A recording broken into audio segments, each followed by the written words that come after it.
Meninas e meninos, mais o início de um bloco aqui no nosso curso de controle de constitucionalidade no portal Silvio Sandi, ainda dentro do tópico temas diversos.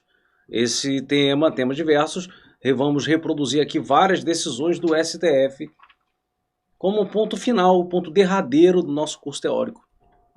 É porque muitas das vezes as bancas examinadoras se apoiam em emendas do STF, aquelas questões mais perversas, mais difíceis.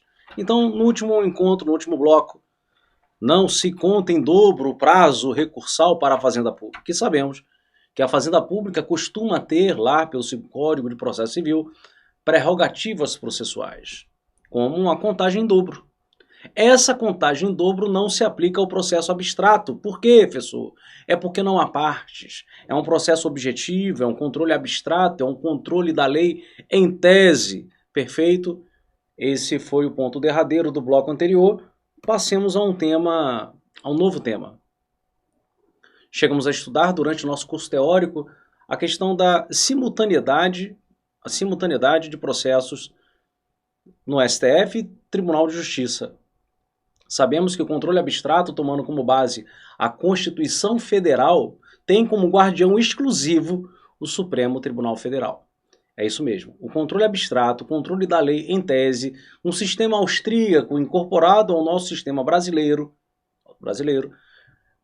tem como guardião exclusivo o STF quando o parâmetro de controle é a Constituição Federal. Porém, o próprio berço repositório constitucional autoriza a existência de controle abstrato também nos Estados-membros. E, segundo a jurisprudência do STF, também no Distrito Federal. Não há controle de constitucionalidade dentro dos municípios. O município nem tem poder judiciário. Perfeito. Então, o que nós temos aqui é a possibilidade de uma norma ser atacada em simultaneidade no STF e Tribunal de Justiça.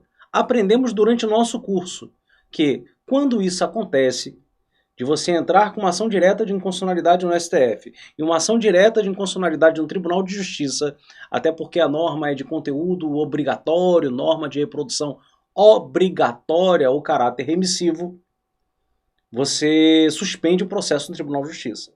Suspende por quê, professor? Relembra, é porque costumeiramente, o STF, ao decidir, seja de forma procedente ou improcedente, vai gerar efeito erga omnes e vinculante para toda a estrutura do Poder Judiciário, exceto o próprio STF. Então, o Tribunal de Justiça fica vinculado, fica preso à decisão tomada pelo STF quando é pela procedência, por exemplo. Então, façamos a leitura porque tem algo novo aí.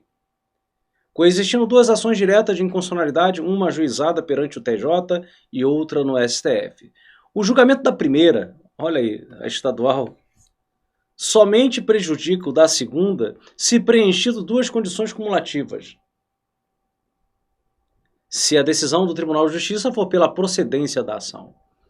Porque se for pela procedência, se o Tribunal de Justiça diz é procedente, é porque a lei é inconstitucional. Se a inconstitucionalidade, item 2, for pela incompatibilidade com o preceito da Constituição do Estado, sem correspondência na Constituição Federal. Caso o parâmetro de controle tenha correspondência na Constituição Federal, subsiste a jurisdição do STF para o controle abstrato de constitucionalidade. Agora explica isso mais devagar, porque o tema é confuso. Vamos imaginar que houve a interposição de duas ações diretas de inconstitucionalidade. Uma no Tribunal de Justiça, atacando uma lei estadual, X, e uma ação direta de inconstitucionalidade perante o STF, atacando a mesma lei X, lei estadual X. No primeiro caso, o Tribunal de Justiça utilizou um parâmetro dentro da Constituição do Estado que não é de reprodução obrigatória. É o que no nosso curso chamamos de norma autônoma. E lá o Tribunal de Justiça diz que a norma é inconstitucional. Gente, se a norma é autônoma, não é de conteúdo obrigatório, perfeito. O Tribunal de Justiça acaba de decidir validamente pela procedência e a lei não existe mais. Ela sai do ordenamento jurídico. Agora, segundo cenário, Ela não é de conteúdo autônomo. Ao contrário, o Tribunal de Justiça julga procedente, diz que é inconstitucional, mas é uma norma de reprodução obrigatória. Nesse caso concreto, sendo uma norma de reprodução obrigatória, é como se o Tribunal de Justiça fizesse, às vezes, indiretamente, do STF. Porque como é uma norma de reprodução obrigatória, é porque ela também está na Constituição Federal. Então, se tratando de uma norma de reprodução obrigatória, o STF poderá receber um recurso extraordinário.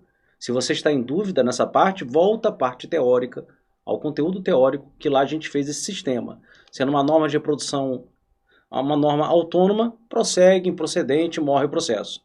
A norma é inconstitucional, não há o que se decidir no STF. Agora, sendo de reprodução obrigatória, o Tribunal de Justiça diz que é inconstitucional, ele não deveria. Ele não deveria declarar procedência. Por quê, professor? Porque o processo deveria ser suspenso. Mas, gente, não suspendeu. O caso concreto trazido nessa ação direta de inconstitucionalidade, não houve a suspensão, o processo correu. Correu no Tribunal de Justiça, mas ele não deveria ter corrido, deveria estar suspenso, sobrestado. Mas ele não foi sobrestado, não foi suspenso. E o Tribunal de Justiça deu pela procedência. Mas por se tratar de uma norma de reprodução obrigatória, o STF prosseguiu com a ação direta de inconstitucionalidade, ainda que dada a procedência da ação local. Próximo tema. É irrecorrível. Isso aqui é muito importante.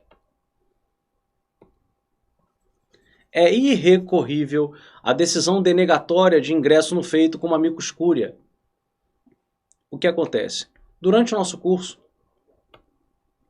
chegamos a falar sobre a figura do amicus curiae como amigo da corte, uma aplicação da ideia da sociedade aberta dos intérpretes, talvez como contribuição inclusive de Peter Harbler. Então, em algumas situações específicas, é possível que o relator admita esse amigo da corte para trazer contribuições mais diversas, contribuições religiosas, técnicas, filosóficas, sociológicas, etc. O amigo da corte ele vem com todo o seu conhecimento religioso, técnico, filosófico, sociológico, né, cultural, diverso, e o relator vai lá e o admite dentro do processo, mas não como parte, como amigo da corte, uma forma atípica de intervenção de terceiros dentro de um processo abstrato. Mas se esse amigo da corte solicita ao relator, senhor relator do processo, eu quero entrar e ajudar. Não, eu não preciso da sua ajuda. Não, mas eu quero. Não, eu indefiro o seu ingresso. Eu não quero você aqui. Você vai atrapalhar o andamento do processo. Nesse caso concreto, segundo o STF, decisão mais recente do STF, é irrecorrível.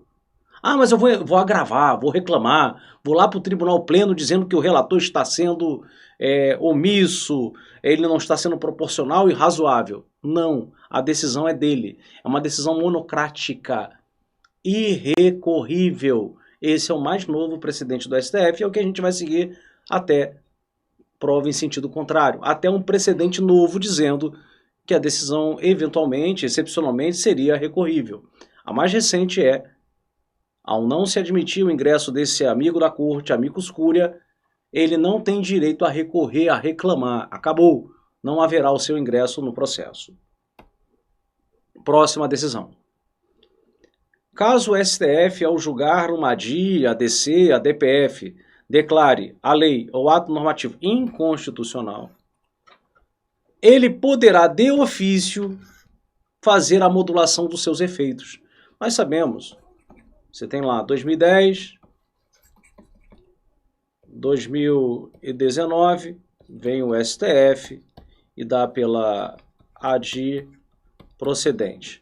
Então, temos aqui uma lei do ano de 2010 e o STF, no ano de 2019, reconhece a procedência da ação direta de inconstitucionalidade. Por isso, a lei é inconstitucional. Mas ela é inconstitucional operando efeito o quê? Bom, como regra, vimos se ex tunc, a origem, retorna à origem. Mas pode ser ex nunc, pode ser no futuro e pode ser, inclusive, no momento do passado. O que chamamos de ex tunc atenuado. Ex tunc atenuado. Perfeito. Tudo isso a partir do princípio da modulação temporal, tomando como premissa o excepcional interesse público, o princípio da segurança jurídica e outros valores que temperam a ideia da necessária estabilidade das relações jurídicas. Então temos aí o princípio da modulação temporal, que deve envolver um quórum de 2/3 dos ministros. Perfeito. Ocorre que a modulação temporal, durante algum tempo, essa modulação temporal devia ser provocada. Ou seja, o Procurador-Geral da República entra com ação direta de inconstitucionalidade, ou com uma ADC, ou com uma DPF, e solicita desde já, na petição inicial, que quando do julgamento o STF module os efeitos. Ou seja, devia ser provocada. O STF não agia de ofício. E nessa ação direta de inconstitucionalidade foi reconhecida a ideia de que a modulação pode ser feita de ofício. Chega no final do julgamento, o ministro relator, olha, meus pares, meus amigos de corte, aproveitando que hoje temos aqui 9 ministros presentes, 8 ministros presentes, eu gostaria que os 8 ministros comigo me acompanhassem a necessidade de modulação temporal. Aí o outro ministro, olha só, mas ninguém pediu. Não, ninguém pediu, mas eu, relator, entendo que é necessária a modulação temporal, por uma questão de segurança jurídica, relevante interesse coletivo, social. Então eu, relator, solicito de ofício a modulação sem que ninguém tenha pedido. É possível? Sim. Então guarda carinhosamente, porque isso vai cair em prova. Próximo precedente. O advogado. O advogado, a gente sabe que ele que exerce a capacidade processual. Nós sabemos também que dentro das ações abstratas, nem todo legitimado tem capacidade processual precisando de um advogado para assinar a petição inicial. Quais são aqueles que não contam com capacidade processual direta precisando de um advogado? Vamos lembrar? Nas ações abstratas? Está lá no artigo 103, entidade de classe, confederação sindical, entidade de classe de âmbito nacional, confederação sindical e partido político com representação no Congresso Nacional. Esses 3 não têm capacidade processual direta, ou seja, não podem assinar sozinhos a petição inicial para a propositura de uma ação abstrata perante o STF.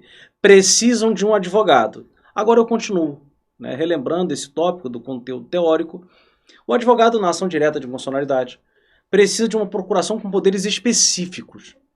Para agir no STF, para propor ação direta de inconstitucionalidade. A procuração deve mencionar a lei ou ato normativo que será impugnado. Sim, é específica. É a procuração, senhor, o advogado Rama, famosíssimo, em Salvador, na Bahia, vai entrar, tem poderes para entrar com ação direta de inconstitucionalidade contra a lei Y, lei Y. Então ele vai indicar qual é a lei. Não é suficiente que a procuração autorize o ajuizamento da ação direta de inconstitucionalidade. Para mim, essa decisão do STF vai até um pouquinho, ela é um pouquinho preocupante, porque bastaria uma procuração com poderes específicos. Não. Tem que falar, pode entrar com ação direta de inconstitucionalidade contra qual diploma normativo. É o que o STF quer, devendo indicar de forma específica o ato contra qual se insurge. Com esse requisito não seja cumprido, a ação direta não será conhecida. Realmente não será conhecida, Vale ressaltar, contudo, que essa exigência constitui um vício sanável, pode corrigir, e que é possível a sua regularização antes que seja reconhecida a carência da ação. Então, supondo que o advogado entrou e tem lá uma procuração não específica, só está dizendo que pode entrar com a ação direta de inconstitucionalidade, sem indicar qual é o diploma, é possível o saneamento. E de boa, o ministro relator no STF, ele deveria até chegar e ligar, né?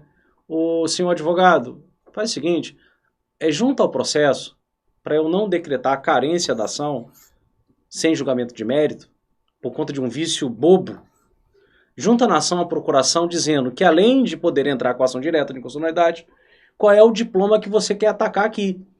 Porque você, enquanto advogado, não é só uma procuração específica, é específica e indicando o ato normativo a ser impugnado perante o STF. É uma decisão que, com certeza, vai machucar muita gente por aí. Uma outra decisão. É cabível ação direta de inconstitucionalidade contra uma resolução do TSE. E aí você tem que entender o seguinte. Nós temos lá a Constituição Federal e emenda à Constituição. Nós temos as leis e temos os atos. Os atos são secundários. E durante o nosso curso, chegamos a falar que inexiste o controle de constitucionalidade de um ato secundário, por ser uma inconstitucionalidade reflexa, não permitida pelo STF, reflexa ou indireta. Isso não é permitido pelo STF, não é. Agora, uma lei sim. Uma lei ou ato normativo sempre primário. Agora vamos à resolução do TSE. Será que uma resolução do TSE pode ser objeto de controle de constitucionalidade? Desde que tenha em seu conteúdo material norma de decisão de caráter abstrato, quer dizer, normativo. Geral e autônomo. Autônomo quer dizer que é independente. Apta a ser apreciada pelo STF em sede de controle abstrato de constitucionalidade. Então, calma, respira. A resolução do TSE, se fosse um ato de efeito concreto, não seria cabível a ação direta de inconstitucionalidade. Vimos isso durante o nosso curso teórico. Mas como a resolução, nesse caso concreto, é um ato normativo e primário, haverá a interposição, o ajuizamento, melhor dizendo, da ação direta de inconstitucionalidade de forma regular. Próxima questão, próximo item, aqui. Outra decisão do STF também tomada em ação direta de inconstitucionalidade. A resolução do Conselho Nacional. Resolução do Conselho Nacional do Ministério Público. Nós sabemos que resoluções do CNJ, resoluções do Conselho Nacional do Ministério Público, são atos primários.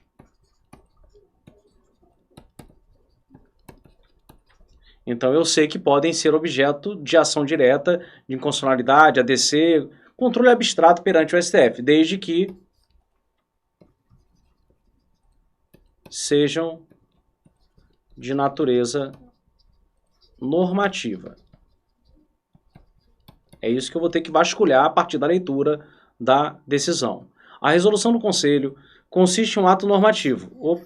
Se é um ato normativo de caráter geral e abstrato, editado, razão pela qual constitui ato primário, sujeito a controle de constitucionalidade pelo STF. Perfeito.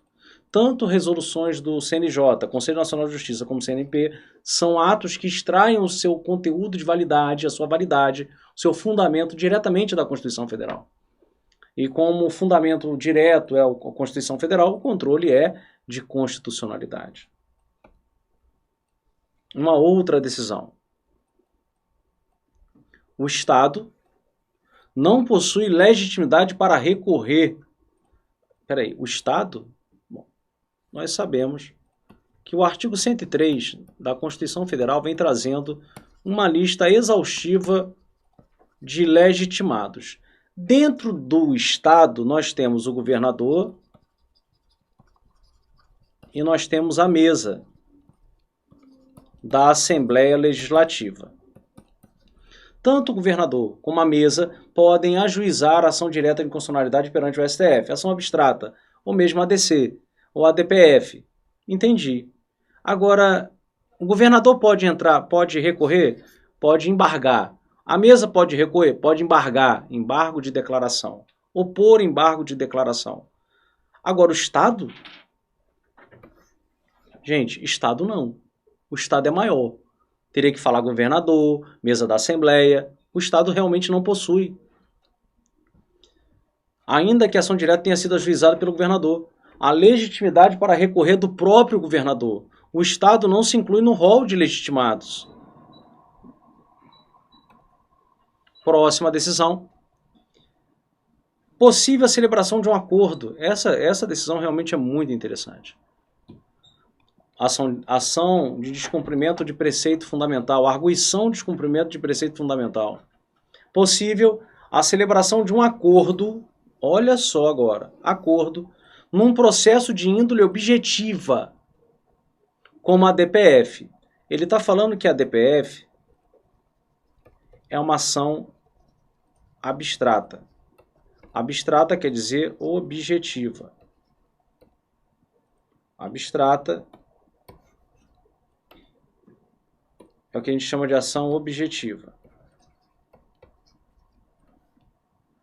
Desde que fique demonstrado que há no feito um conflito intersubjetivo subjacente, que comporta a solução por meio de autocomposição. Vamos respirar, calma agora. A gente sabe que a DPF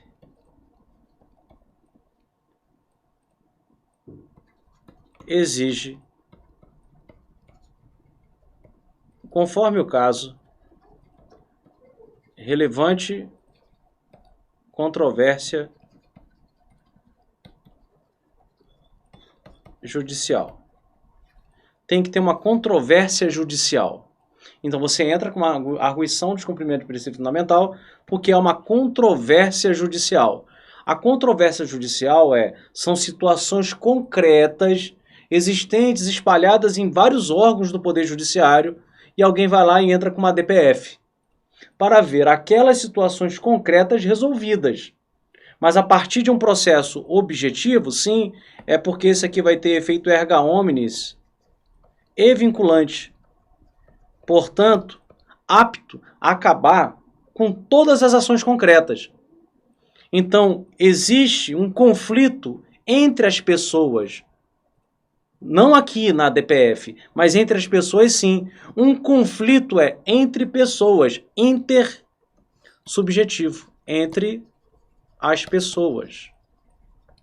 Subjacente. Subjacente quer dizer do lado de fora da DPF, lá do lado de fora. Vários processos correndo, não aqui na DPF, lá do lado de fora da DPF, várias pessoas discutindo em conflito. Então é um conflito que ultrapassa esse objeto, é do lado de fora. Subjacente é do lado de fora da DPF. Mas ao resolver o conflito, ao assinar um acordo dentro da DPF, por exemplo, a Confederação Sindical entrou com uma DPF. Só que a Confederação Sindical, gente, tem vários sindicatos. Sindicatos, eles entraram com 200 ações. Tem 200 ações. Aí a Confederação chega em nome dos sindicatos e fala: STF, vamos fazer o seguinte? Os bancos fizeram um acordo, né? Por conta do expurgo inflacionário de uma época aí, eles iam ter que pagar 2 bilhões de reais, vamos aceitar, eles vão pagar. Então você não precisa nem mais julgar a DPF, pode parar. Você pode celebrar um acordo agora dizendo que vai acabar a ação. Por quê? Porque os bancos vão pagar, já tem um termo de ajustamento. Então, o acordo celebrado no controle objetivo é para que aquela situação intersubjetiva seja resolvida. Já está resolvida, já foi resolvida. Então não há mais interesse em prosseguir a DPF. Um outro tema. Se a lei impugnada por meio de ADIM é alterada antes do julgamento da ação. Isso é interessante, nós vimos. Você entra com uma ação direta contra a lei X. Olha lá, lei X. Aí essa lei X é alterada pela lei Y. Se a lei Y altera a lei X, é como se a lei, em parte, estivesse sendo revogada. O autor da ação direta deverá aditar a petição demonstrando que a nova apresenta o mesmo vício da inconstitucionalidade que existia na redação original. Aí o que acontece? Quando a lei é revogada, morre a ação direta revogada, a ação direta de inconstitucionalidade tem a perda do seu objeto, porque não existe mais a lei X. Só que não. Vem lá um presidente da República e fala: STF, não, STF, por favor, para não, revoga não mata a DIN não. É porque essa lei Y tem o mesmo conteúdo da lei X. Ah, entendi. Então, o legitimado, aquele que entrou com ação direta de inconstitucionalidade, vai juntar ao processo no STF a lei Y e falar: tem o mesmo conteúdo. O que eu impugnei dentro da lei X e foi alterado tem o mesmo conteúdo dentro da lei Y. Então ela foi revogada? Foi. Mas houve a perda do objeto? Não, porque é o mesmo conteúdo e a gente falou isso em nosso curso teórico. O autor deverá aditar a revogação ou substancial alteração do complexo, impõe ao autor o ônus de apresentar eventual pedido de aditamento, caso considere subsistir a inconstitucionalidade da norma. Se o autor não fizer isso, o STF não irá reconhecer a DIN, julgando prejudicado o pedido em razão da perda superveniente do objeto. Então guarda carinhosamente essa informação. A regra é que quando há revogação da lei, a ação direta morre. Perda superveniente do objeto. O objeto some porque é revogado. Guarda carinhosamente essa informação. Então você, legitimado, tem que aditar, apresentar a lei nova e dizer que tem o mesmo conteúdo. Prosseguindo. Se uma lei ou ato normativo é declarado inconstitucional pelo STF incidentalmente. Incidentalmente quer dizer num caso concreto.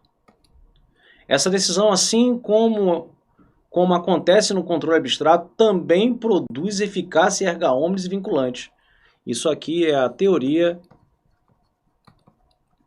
da objetivização ou abstrativização. Guarda carinhosamente essa informação. O STF vem adotando, ainda que de forma tímida, a possibilidade da adoção da teoria da objetivação ou transabstrativização. Assim, se o plenário decidir pela constitucionalidade e inconstitucionalidade, terá efeito erga omnes vinculante. Houve um processo, e a gente viu isso durante o nosso curso, de mutação constitucional do artigo 5210. Então, o Senado Federal vai ser só comunicado da decisão do STF, para dar publicidade, não que a decisão do Senado seja relevante segundo esse precedente do STF. Próximo tema diverso. O conjunto de decisões questionadas que resultaram em bloqueios, arrestos, essa DPF eu trago só para listar um objeto de ADPF, as chamadas decisões judiciais. Houve a fixação do precedente do STF dizendo que decisões judiciais podem ser atacadas via ADPF. Então guarda carinhosamente essa informação. Prosseguindo. Nós sabemos que a figura do amicus curiae, uma vez admitido, ele tem até direito à sustentação oral. Ele não tem capacidade de recorrer, embargar, mas ele tem direito à sustentação oral. E aí o STF adota a seguinte sistemática: duplica o prazo. Duplica o prazo. Ah, tem mais de um amicus curiae. como é que vai ficar? Ah, eu tenho 2, cada um com 15 minutos. Eu tenho 3, cada um com 10 minutos. Então, eu duplico o prazo e divido pelo número de amigos escolha. Eu tenho 5, 6 minutos para cada um.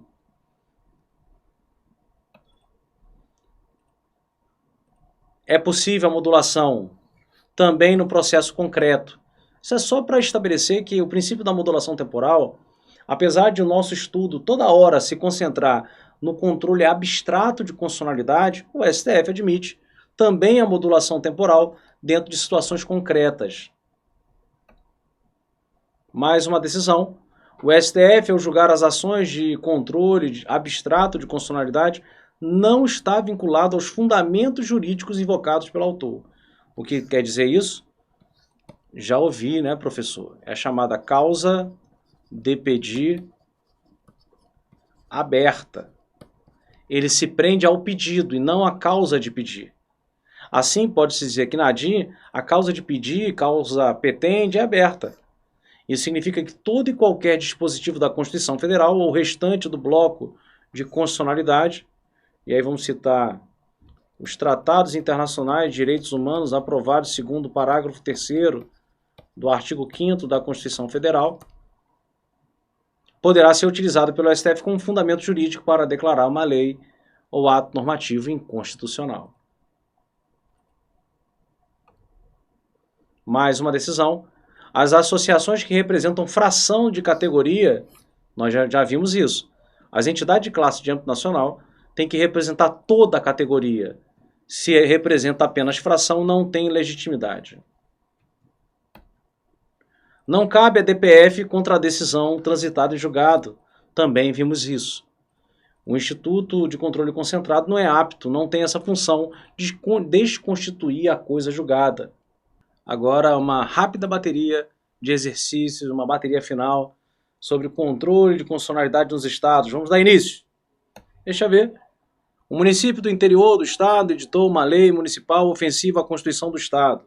Aí eu venho, e só para relembrar, nós sabemos que o controle abstrato, tomando como parâmetro a Constituição Federal, tem o guardião exclusivo, o STF. E o STF, por exemplo, dentro do STF nós temos a ação direta de inconstitucionalidade. A ação direta de inconstitucionalidade tem como objeto leis ou atos federais, estaduais, quiçá distritais. Como assim, professor? É porque o Distrito Federal é um ser cumulativo, múltiplo, então ele também exerce atribuições de competência do Estado e, nesse momento, a lei poderá ser impugnada perante o STF em sede de ação direta de inconstitucionalidade, o que não se permite nunca. É uma ação direta de inconstitucionalidade perante o STF de uma lei municipal.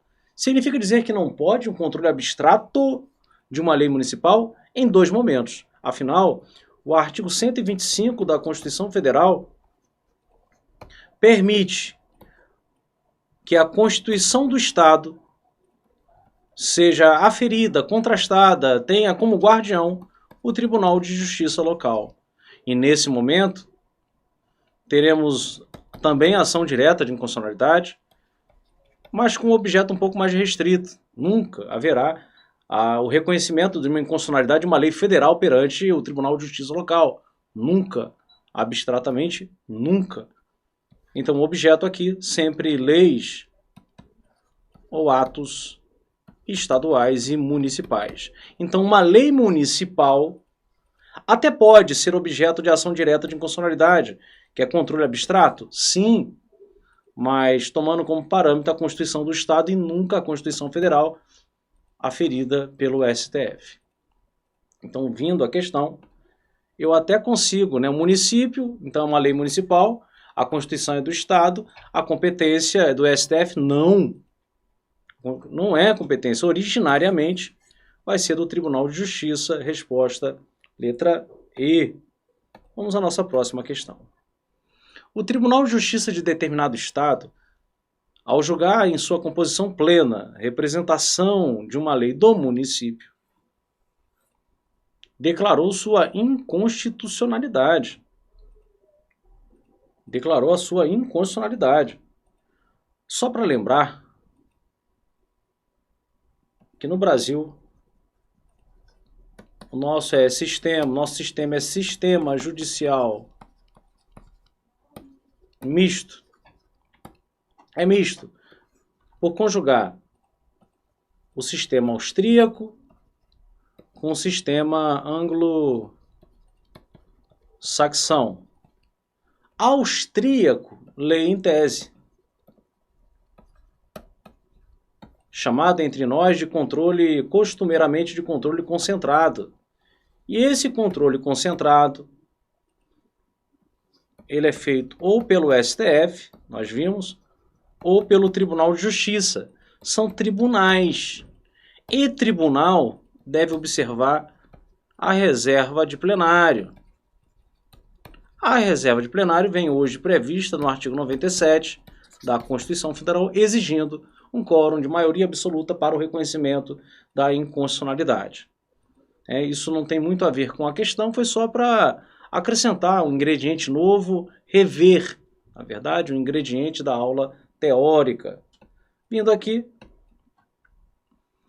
o Tribunal de Justiça, que reconhece a inconstitucionalidade de uma lei municipal, age regularmente, porque a representação de inconstitucionalidade também é possível dentro dos estados. Então está no limite da competência, pois pode a Constituição do Estado instituir, isso está lá no artigo 125 da Constituição Federal, a representação de inconstitucionalidade de lei municipal ou estadual, conforme o caso. Nossa próxima questão. Considerando o julgamento do Tribunal de Justiça que julga válida lei municipal contestada em face da Constituição Estadual, repete disposição constitucional. Opa, repetiu um dispositivo da Constituição Federal. Então, como funciona? Nós temos aqui Constituição Federal, o guardião é o STF. E nós temos aqui a Constituição do Estado, o guardião é o Tribunal de Justiça. Então nós temos aqui uma lei municipal. Essa lei municipal, o governador entrou com uma ação direta de inconstitucionalidade. Então essa lei foi impugnada. Só que o TJ deu pela improcedência. Se é pela improcedência é porque a lei é válida. Essa lei é válida. Só que o parâmetro de controle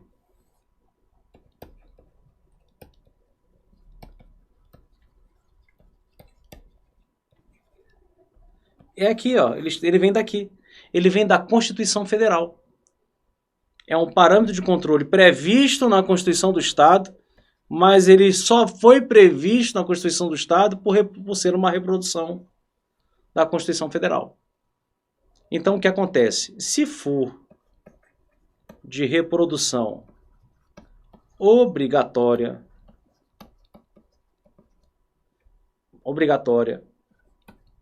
o governador, que entrou com uma ação direta de inconstitucionalidade porque ele quer ver a norma inconstitucional, ele não vai ficar feliz. Olha só, não. Essa lei não é válida, não. Essa lei é inválida.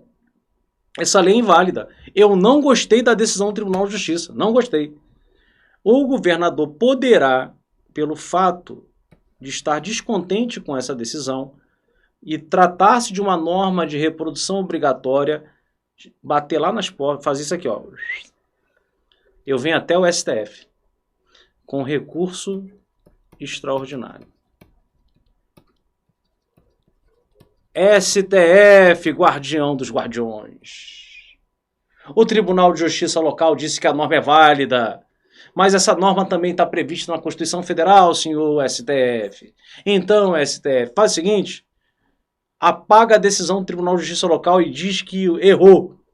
A norma é inválida. Pode acontecer? Pode. O STF pode julgar procedente o recurso extraordinário e a lei que outrora foi reconhecida como válida, ser inválida, ser inconstitucional. E esse recurso extraordinário, apesar de ser um instrumento de controle incidental, porque é, né? Costumeiramente, ele é controle incidental, aqui não. Tratando de uma norma de reprodução obrigatória, levando esse recurso extraordinário, aqui é uma ação abstrata. Ao chegar no STF, mediante recurso extraordinário, você não vai deixar trocar, reverter a ação abstrata para concreta. Então ela continua abstrata. Então, vindo a questão, autoriza a interposição de um recurso extraordinário para exame pelo STF se a norma em discussão for de repetição obrigatória. Então, dá certo. Estudar dá certo. O curso teórico a gente trabalhou e essa questão, com certeza, é a que sempre cai. Você pode esquecer tudo que eu falei sobre controle nos estados. Tudo. Tudo. Menos a questão da norma de reprodução obrigatória, menos a simultaneidade de processos TJ e STF. É isso que cai. Só cai isso. Questão 4. Julgamento de mérito de representação de constitucionalidade proposta no TJ contra a lei municipal exclusivamente por violação de norma de imitação constante da Constituição do Estado. Olha a diferença. É uma norma de imitação. Chegamos a falar no nosso curso.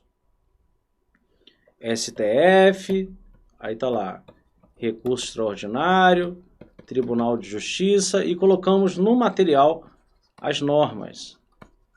Pode procurar lá. Colocamos assim, de reprodução obrigatória, imitativas e remissivas. Pode procurar no seu material teórico, você estudou isso. E o que foi falado em relação à imitativa? Não admite a interposição de recurso extraordinário. Então, assim, eu fico feliz de a gente acertar. A remissiva, sim. A remissiva é aquela sintética, lembram dela? No lugar de você fazer a reprodução de todo o texto, você reproduz o artigo do texto da Constituição. Para quem reproduzir o artigo 150 todo? Diz lá, será observado o artigo 150, será observado o artigo 145, será observado o artigo 152, no lugar de reproduzir todo o texto já previsto expressamente na Constituição Federal. É muito mais rápido, mas mesmo assim não deixa de ser obrigatório. É de conteúdo obrigatório? Sim. Cabe recurso extraordinário? Sim. A imitativa não. A imitativa é uma autonomia que tem o Estado de reproduzir, porque não é uma norma que deva ser textualmente ou implicitamente reproduzida na Constituição do Estado. Próxima questão. Assinale a opção correta. Letra A. Ocorre. Deixa eu ver, vamos ler a correta, depois a gente vem matando aqui os erros. Não é exigível o quórum de maioria absoluta no julgamento de recurso extraordinário interposto contra a decisão proferida em representação de constitucionalidade por Tribunal de Justiça Estadual. Não é exigível, porque já houve o reconhecimento da inconstitucionalidade. Então, o entendimento do STF é que você não precisa desse quórum de maioria absoluta. O recurso extraordinário vai ser julgado pela turma. Agora, qual é o erro da letra A? Ocorre usurpação de competência do STF quando o Tribunal de Justiça reconhece incidentalmente a inconstitucionalidade da norma da Constituição do Estado usada como parâmetro de controle. Não há usurpação. Isso pode acontecer, inclusive, no nosso curso foi falado, que nesse caso concreto haverá a possibilidade de recurso extraordinário. Então não ocorre. B. Normas remissivas, olha aí, não servem como parâmetro para controle? Servem! Acabei de falar sobre isso. Servem. Quando tramitam paralelamente duas ações, uma no Tribunal de Justiça e outra no STF, contra a mesma lei, que são de reprodução obrigatória, suspende-se o curso da ADIM no STF? Não é no STF. você vai suspender no Tribunal de Justiça local. Afinal, é a decisão do STF que tem um colorido mais amplo, erga omnes e vinculante. Letra E. Tribunais de Justiça podem exercer controle abstrato. Sim, utilizando como parâmetro normas da Constituição Federal. Sim, desde que se trate de normas de reprodução obrigatória. Sim, e que estejam expressamente replicadas. Não, o erro está na parte final. Como assim? Está no curso? Tá. No curso teórico nós falamos. Trouxemos aqui o precedente do STF. A norma de reprodução obrigatória expressa ou implícita. Segundo o STF, a norma de reprodução obrigatória não precisa ser reproduzida textualmente.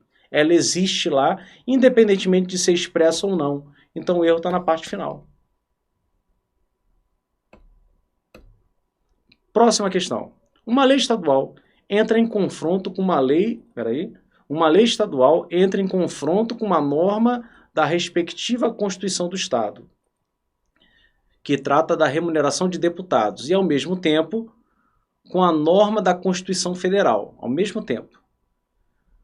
Com base nesse caso hipotético, assinale a correta. Olha lá. Simultaneidade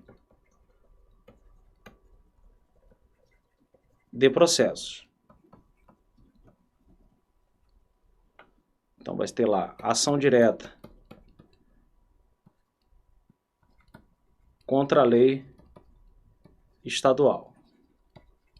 Eu posso ter o ajuizamento no Tribunal de Justiça e eu posso ter o ajuizamento no STF. O que acontece? Aqui, suspensão. De cara, suspensão do processo. Aí eu vou aguardar o que o STF vai falar. Se for procedente,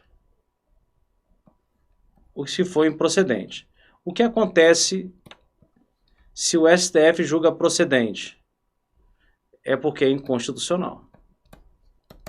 Então aqui o resultado é morre. Morre o processo. O que acontece se o STF diz que é improcedente? É porque a norma é constitucional. O fato de a norma ser constitucional, você vai guardar que o Tribunal de Justiça poderá usar fundamento diverso. Pode procurar no seu caderno que tem essa anotação. Então a resposta: podem ser propostas duas ações em paralelo, em simultaneidade, sendo que a decisão de mérito do STF vincula o Tribunal de Justiça. Ótimo. Qual o erro da letra B? Pode a decisão do TJ ser objeto de recurso extraordinário, cuja decisão pela constitucionalidade deve respeitar a reserva de plenário? Vimos que não. Olha só, hein? Que bacana. Deixa eu voltar aqui. Deixa eu ver uma coisa. Quando eu falo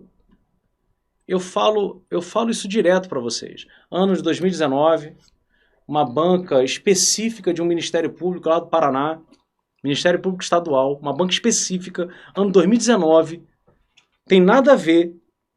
Aí você está estudando para um concurso em que a banca examinadora é da IADES. Olha a letra B. É o mesmo teor. É a mesma coisa. Então, assim, essa ideia que você tem de fazer questões só da sua banca, isso aí está vencido, está ultrapassado. Você tem que fazer questão de todas as bancas, porque o conteúdo, quanto mais amplo o seu conteúdo, maior a chance de sucesso. As coisas se repetem entre as bancas. Pode a decisão ser objeto? Pode, mas não há necessidade de reserva de plenário. Isso caiu na questão anterior. Não há. Letra C. Está dizendo que vão tramitar simultaneamente. Não é. Suspende o processo no TJ. Letra D. Pode a decisão do TJ ser objeto de recurso? Pode. Com possibilidade de suspender no Senado? Não precisa. Não precisa do Senado. Não precisa do Senado Federal. Porque o Senado Federal ele vai agir no controle incidental.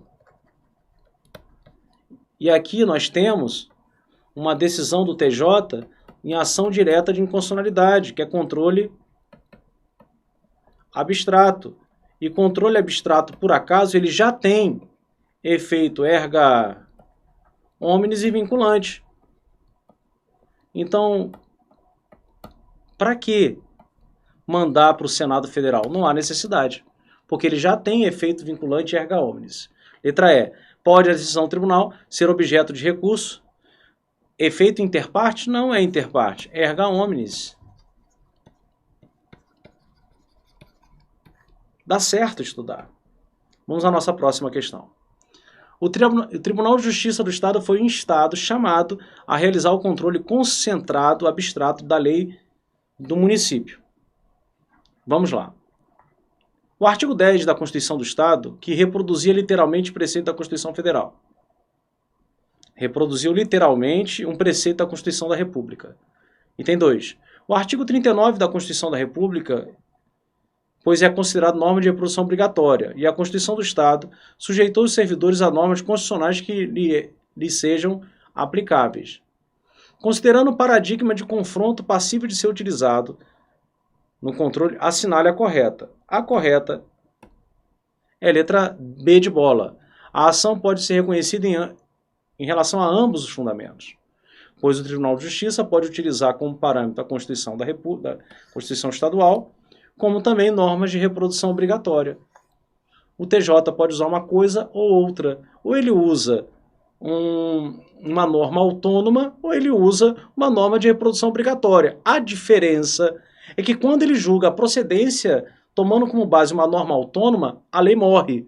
Agora, quando ele julga a procedência de uma ação direta de inconstitucionalidade, tomando como base uma norma de reprodução obrigatória, abre-se a possibilidade da interposição de um recurso extraordinário. Questão 8. Considere que o prefeito de determinado município do Estado ajuiza uma ação direta de inconstitucionalidade perante o Tribunal de Justiça. Ok. De repente lá tem um legitimado como prefeito, né? Sabemos que não há observância do princípio da simetria do rol de legitimados do artigo 103 para o rol a ser previsto na Constituição do Estado para a representação de inconstitucionalidade nos Estados. Fundamenta a decisão de dispositivo da Constituição do Estado, que veda criar distinção entre brasileiros e preferências entre si. É uma norma de reprodução obrigatória, diga-se passagem. O Tribunal de Justiça julga improcedente. Improcedente é a lei é válida. A lei é válida. Nesse caso, qual é a resposta? Professor, olha só. É uma norma de reprodução obrigatória. O prefeito não está feliz, ele quer ver a norma declarada inconstitucional, ele acha que é inconstitucional, só que o Tribunal de Justiça diz que não, é constitucional. O prefeito fica puto da vida e vai bater onde? Vai bater lá na porta do STF. STF, guardião dos guardiões. O Tribunal de Justiça diz que a norma é válida. Aí o STF, tá, mas o que eu tenho a ver com isso? Tudo. Porque a norma utilizada como parâmetro de controle no TJ é uma norma de reprodução obrigatória. Então, por favor, analise o meu recurso extraordinário. Sim, eu vou analisar. Então, é possível a interposição de um recurso extraordinário.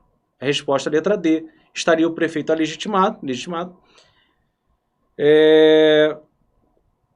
adotando a interpretação que contraria sentido e alcance dessa. A resposta é a letra D de data. Próxima questão.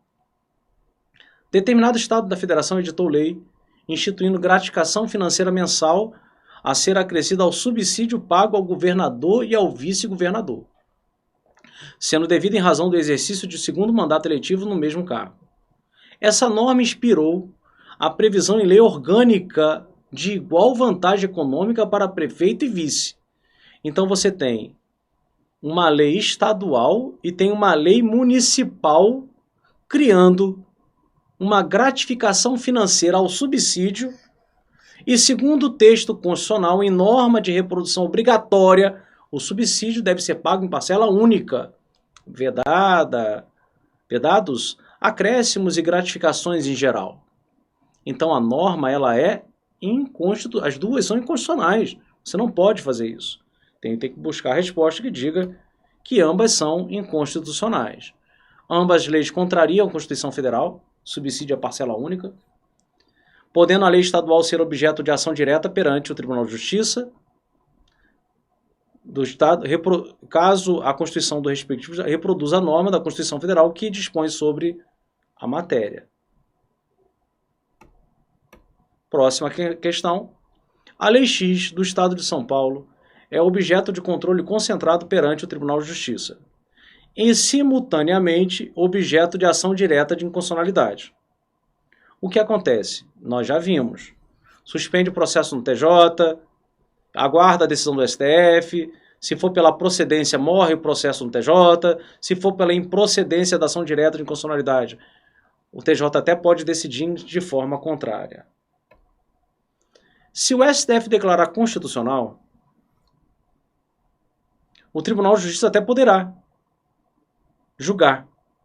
Até pode. Eu, STF, entendo, utilizando o fundamento jurídico X, da Lei X, é constitucional. É constitucional com base na Constituição Federal. Não impede que o Tribunal de Justiça local continue a julgar a representação, mas vai ter que utilizar um parâmetro da Constituição do Estado.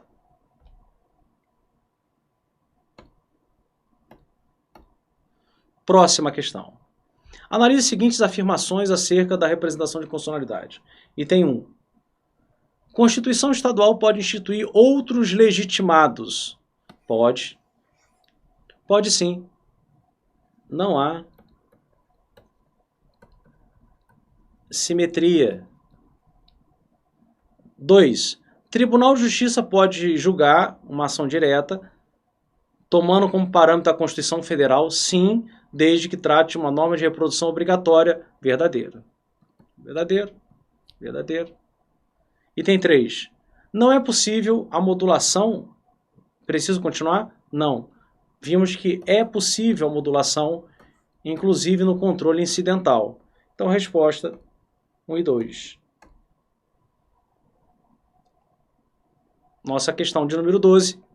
Ao instituir sistema estadual de controle abstrato, o Estado não está obrigado a prever em sua Constituição um rol de legitimados necessariamente equivalente ao controle abstrato no STF.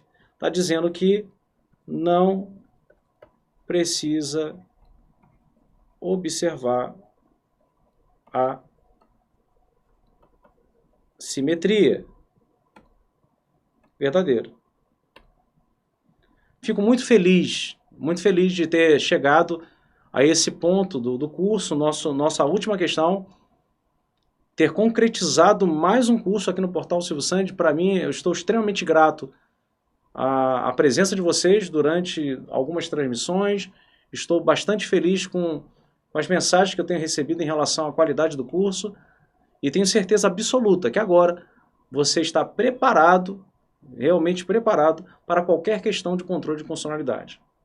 Para tanto, lembrando que o direito constitucional não faz parte da sua vida. O direito administrativo não faz parte da sua vida. A contabilidade não faz parte da sua vida. Você convive com tais matérias, embora não tenha formação específica em direito, ou em contabilidade, ou em matemática, ou em estatística. Você tem formação diversa, talvez diversa. Por isso, é imperioso que em todo momento você se aprofunde, estude, continue a montar seus cadernos, sistemas de questões diversos pelo Brasil, né? E também não deixa de ler, vez ou outra, novamente a teoria. E peço que se concentre na teoria aqui, desses quadros, porque conseguimos reunir bem, muita coisa, em algumas horas de controle de constitucionalidade. Eu me despeço aqui, agradecendo de coração a presença de todos e certo da missão cumprida.